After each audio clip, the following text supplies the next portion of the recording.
கன்னியாகுமரி மாவட்டம் கருங்கல் அருகே இருக்கக்கூடிய மத்தியோடு பகுதியில இன்னைக்கு காலையில காவல்துறையை சார்ந்த நபர்கள் 4 பேர் சூசை மரியாள் என்கிற பாட்டி அவர்களுடைய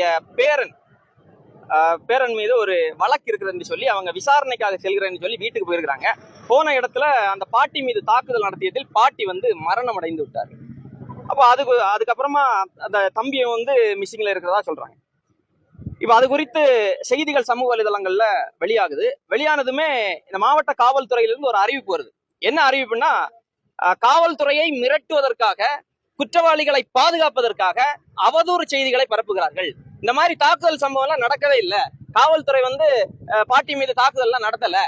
அது இது போன்ற தவறான தகவல்களை, உண்மைக்கு புறம்பான தகவல்களை பரப்பக்கூடிய நபர்கள் மீது கடுமையான சட்ட நடவடிக்கை எடுக்கும்னு கன்னியாகுமரி மாவட்ட காவல்துறை ஒரு செய்தி குறிப்பை வெளியிடுறாங்க. எங்களுக்கு சந்தேகம் இருக்கிறது. இவங்க சூசை மரியாள் பாட்டியுடைய மருமகள் நேரடியாக நின்ற சாட்சி. அவங்க சொல்றாங்க, காவலர்கள் கடுமையாக தாக்கியதால் தான் என்னுடைய மாமியார் மரணம் அடைந்தாங்க. காவலர்கள் வர்றது வரைக்கும் அவங்க உயிரோடு இருக்கிறாங்க. காவலர்கள் போறப்ப அவங்க மரணம் அடைந்து விட்டார்கள். நாங்க எழுப்பக்கூடிய கேள்வி என்னன்னா, மாவட்ட காவல் கண்காணிப்பாளர் மதிப்பிற்குரிய ஸ்டாலின் ஐபிஎஸ் அவர்களிடம் நாங்கள் எழுப்பக்கூடிய கேள்வி, நீங்க ஒரு மறுப்பு செய்தி வெளியிட்டீங்க இல்லையா, உங்களுடைய மறுப்பு செய்தி என்னவாக இருந்திருக்க வேண்டும்? அவதூறு என்னன்னு சொன்னீங்க? பாட்டியை காவல்துறையினர் தாக்குதல் நடத்தியதால் பாட்டி சாகல, அதுதானே உங்களுடைய செய்தி. அதானே அவதூறுன்னு சொல்றீங்க. அந்த அவதூறுக்கு என்ன மாதிரியான மறுப்பை நீங்கள் தெரிவித்திருக்க வேண்டும்? பாட்டி இறந்துட்டாங்க. அப்போ பாட்டியுடைய மரணத்திற்கு காவல்துறை காரணம் இல்லை, காவல்துறையால் மரணம் நடக்கலன்னா யாரால் மரணம் நடந்தது? கொலைகாரர்கள் யார்? காவல்துறையினர் பாட்டியை கொலை செய்யலன்னா யார் கொலை செய்தது என்பதுதானே அந்த மறுப்பு செய்தியில வந்திருக்கணும். அது வரவே இல்லையே. நீங்க இப்ப நீதிபதியா எஸ்பியா? நீங்க என்ன பண்றீங்க? மக்களை மிரட்டுறீங்க. இது குறித்து பேசினால் நாங்க சட்ட நடவடிக்கை எடுங்க, பேசுவோம். தமிழ்நாடு முழுக்க நாங்கள் பேசிக்கொண்டுதான் இருப்போம். என்ன இது என்ன போலீஸ் ஸ்டேட்டா தமிழ்நாடு? உங்க விருப்பத்தை சர்வாதிகார நாடா? சர்வாதிகார நாடா? வாய்ப்பூட்டு சட்டம் போடுறீங்களா? வாய்ப்பூட்டு சட்டம். ஒரு 80 வயசான பாட்டியா அடிச்சு படுகொலை பண்ணிக்கிறதா கொலைகாரம் யாருன்னு கண்டுபிடிக்க துப்பு இல்ல. மறுப்பு செய்தி வெளியிட்டு இருக்கீங்க. 6 மணிக்கு சம்பவம் நடந்திருக்குங்க. 6 மணிக்கு 2 மணிக்கு முன்னாடி எஸ்பி மறுப்பு செய்தி வெளியிடுறாரு. நீங்க நீதிபதியா? தீர்ப்பு வழங்குறீங்க. வழக்கு பதிவு செய்யப்பட்டது. நீதிபதிகள் இங்க காவல் நிலையத்துல எல்லாம் வந்தாங்க. அது ஒரு புறம் இருக்கட்டு. மாவட்ட காவல் கண்காணிப்பாளர் அவர்கள்ட்ட நாங்க கேட்கறது, உங்களுடைய உத்தரவின் பெயரில் தான் இந்த கொலை நடந்ததா? நீங்கள் யாரை பாதுகாக்கிறீர்கள்? உங்களை நேர்மையான அதிகாரின்னு சொல்லிட்டு இருக்கிறாங்க நிறைய பேர். எஸ்பி ஸ்டாலின் அவர்கள் ரொம்ப நேர்மையான அதிகாரி என்று. உண்மையிலேயே நீங்கள் நேர்மையான ஒரு சரியான அதிகாரியா இருந்தா உங்களுடைய அறிவிப்பு உத்தரவு அந்த ஒரு செய்தி வெளியிட்டீங்க இல்லையா, அது எப்படி இருந்திருக்கணும்? இந்த மாதிரி காவல்துறை மீது ஒரு குற்றச்சாட்டு வருகிறது.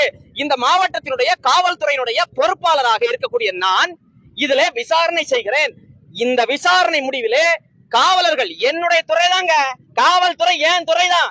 என்னுடைய துறையாக இருந்தாலும் என்னுடைய துறையின் கீழ் இருக்கக்கூடிய காவலர்கள் இந்த கொலை சம்பவத்தில் ஈடுபட்டிருந்தார்கள் என்றால் அவர்கள் மீது எந்த விதமான பாரபட்சமும் இல்லாமல் கடுமையான நடவடிக்கையை நான் எடுப்பேன் என்று சொல்லியிருந்தால் இவரை நாங்க பாராட்டி இருப்போம்.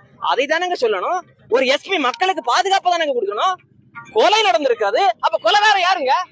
யார் கொலைகாரன்? அதை சொல்லணும் இல்லையா? நீங்க மக்களை மிரட்டுறீங்க. உங்களுக்கு சரியான முறையில் இந்த வழக்கை விசாரித்து தகுந்த நடவடிக்கை எடுக்க முடியும் என்றால் எங்க மாவட்டத்துல இருங்க. இல்லன்னா தயவு செய்து ராஜினாமா செஞ்சுட்டு வேற எங்கேயாவது போயிருங்க. எங்களுக்கு அவமானமா இருக்கு. கன்னியாகுமரி மாவட்டத்துல இவ்வளவு பெரிய ஒரு மோசமான ஒரு பாட்டியை தூக்கி போட்டு கொலை பண்ணிருக்காங்க. குற்றவாளியை கண்டுபிடிக்கிறது முடியாம, குற்றவாளி மேல நடவடிக்கை எடுப்பேன்னு எச்சரிக்காம பேசிட்டு இருக்கிற எங்க மேல, மற்றவர்கள் மேல, மக்கள் மேல நடவடிக்கை எடுப்பேன்னு மிரட்டுறீங்க. அப்ப எப்படி பாக்குறது? இது இன்றைக்கு நேற்றைக்கு இல்ல. சமீபத்துல தம்பி அஜித் குமார் அந்த வழக்கில் என்ன சொன்னாங்க? வலிப்பு இறந்துட்டாங்க. இப்ப இதுவும் அப்படிதான் சொல்லியிருப்பாங்க. ஆனா சொல்ல முடியாது. இப்போ பொதுவா நீங்க பாருங்க, காவல்துறை இதை போன்ற கொலைகள் நடக்கிற போது கையை உடைக்கிறது, காலை உடைச்சிருன்னு சொல்லுவாங்க. போலீஸ் ஸ்டேஷன்ல பாத்ரூம்ல வலிக்கி விழுந்துட்டாரு. ஏன் அந்த போலீஸ் ஸ்டேஷன்ல இருக்கிற கழிவறை எல்லாம் முதல்ல பினாயில் ஊத்தி கழுவுங்க ஐயா, கழுவுங்க. இல்லன்னா எஸ்பியா விழுந்துருவாரு. அவருக்கு கையும் விழுந்து உடஞ்சா நாங்க என்ன பண்றது? எத்தனை பேர் விழுறாங்க? அப்ப இது ஒரு காவல்துறையினுடைய ஒரு பயங்கரவாத செயல். இது ஒரு பயங்கரவாத செயலுங்க. நீங்க மக்களை எப்படி நடத்துறீங்க? காவல்துறைக்கு மக்களுக்கு காவல்துறையை பார்த்தால் பாதுகாப்பு உணர்வு வரணும். இன்னைக்கு அது வருதா? சாதாரணமாக பாதிக்கப்பட்ட மக்கள் காவல் நிலையத்துல புகார் கொடுக்க போறான். பாதிக்கப்பட்டவன் புகார் கொடுக்க போறப்பயாவது குறைந்தபட்சம் அவன் பாதுகாப்பு உணர்வோட போறானா? இல்ல. ஏன்? காவல்துறையினாலே பயம். அது ஒரு பயங்கரவாத அமைப்பு இங்க கட்டமைக்கப்பட்டிருக்கிறது. அதற்கு காரணம் இந்த காவல்துறையினுடைய இது போன்ற அராஜக செயல் தான். எங்களுடைய கோரிக்கை, காவலர்கள் 4 பேர் போனதா இவங்க சொல்றாங்க.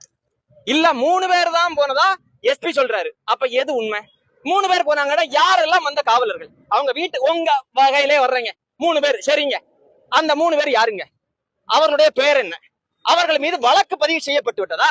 கைது செஞ்சாங்களா? இதுவே வேற யாராவது ஒரு விபத்தில் ஒரு மரணம் நடந்தாலும் கூட உடனே தூக்கி போடுறீங்க, கையை உடைக்கிறீங்க, காலை உடைக்கிறீங்க, அடிச்சு கொள்றீங்க. நகை திருட்டுன்னு அந்த அஜித் குமார் தம்பி நகை இது வரைக்கும் காணல, அவனை கொன்னுட்டீங்க. இப்படி இந்த திமுக ஆட்சிக்கு வந்ததுக்கு அப்புறமா 20க்கும் மேற்பட்ட லாக்அப் மரணங்கள் நடந்திருக்கு. அதுக்கெல்லாம் நடவடிக்கை எடுக்கிறீங்க. இதுக்கு ஏன் இன்னும் நடவடிக்கை எடுக்கல? ஏன் நடவடிக்கை எடுக்கல? நாங்கள் வழக்கு பதிவு செஞ்சுட்டோம். நாம் தமிழர் கட்சியினுடைய வழக்கறிஞர் அண்ணன் விஜயகுமார் அவர்கள், இன்னொரு வழக்கறிஞர் ஜஸ்டின் அவர்கள், நாங்க வந்து இவர்கள் தான் அவர்கள் சார்பாக வழக்கு பதிவு நீதிமன்றத்தில் நாங்கள் வழக்கு பதிவு செஞ்சிட்டோம். இதற்கு எங்களுக்கு வந்து இது அநீதி. 80 வயசு பாட்டியை கொன்னுட்டீங்க.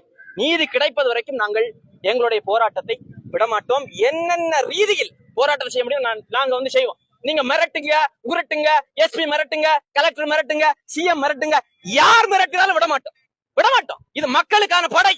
நாம் தமிழர் படை மக்களுக்கான ராணுவ படை. மக்களுக்கு ஒரு பிரச்சனை என்றால் அது அதிகார வர்க்கம், அரச பயங்கரவாதம், நீ யாரா வேணாலும் எவ்வளவு பெரிய அதிகாரியா வேண்டுமானாலும் இருங்கள், அத்தனை பேருக்கும் எதிராக அநீதி நடந்திருக்கிறது. அநீதிக்கு எதிராக நீதிக்காக நாங்கள் தொடர்ந்து குரல் கொடுப்போம். அந்த வகையில இப்போ வந்து காவல் நிலையத்திற்கு எதிராக நாங்கள் ஒரு கண்டன ஆர்ப்பாட்டத்தை நடத்திட்டு இருக்கோம்.